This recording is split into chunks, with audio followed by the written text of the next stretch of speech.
नमस्कार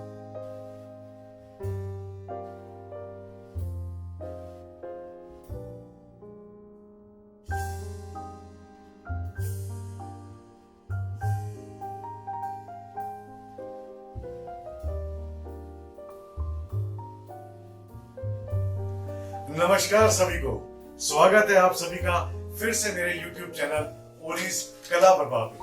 चौथे एपिसोड के अंदर मैं आपको बनाना सिखाऊंगा कि दिवाली के दौरान या किसी फंक्शन में घर में लाइट लैंप जो है हम कैंडल किस प्रकार बना सकते हैं। हैंडमेड शीट से बने ये कैंडल बहुत ही आसान तरीके से आप बना सकते हैं। जैसे मैंने ये गणेश जी की जो मूर्ति इस पे काट के ये कैंडल बनाया है।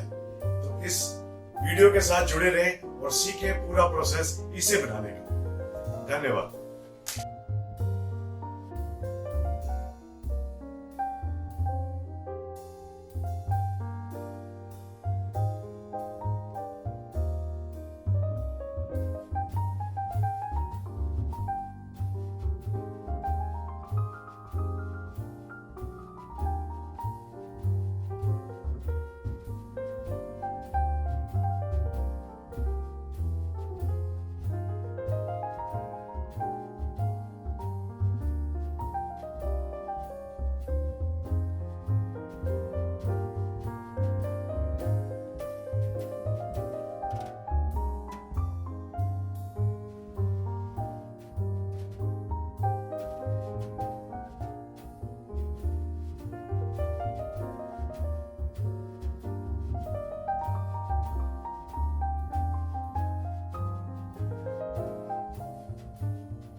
आपने मेरे चौथे एपिसोड की वीडियो में देखा होगा कि किस प्रकार कैंडल्स आप घर में बना सकते हैं। हैंडमेड शीट्स के सुंदर सुंदर कैंडल बना के आप अपने घर को सजाएं और इनमें लाइटें लगाएं। जुड़े रहें मेरे YouTube चैनल के साथ और सब्सक्राइब करें और लाइक करें मेरे इस चैनल को। Thank you.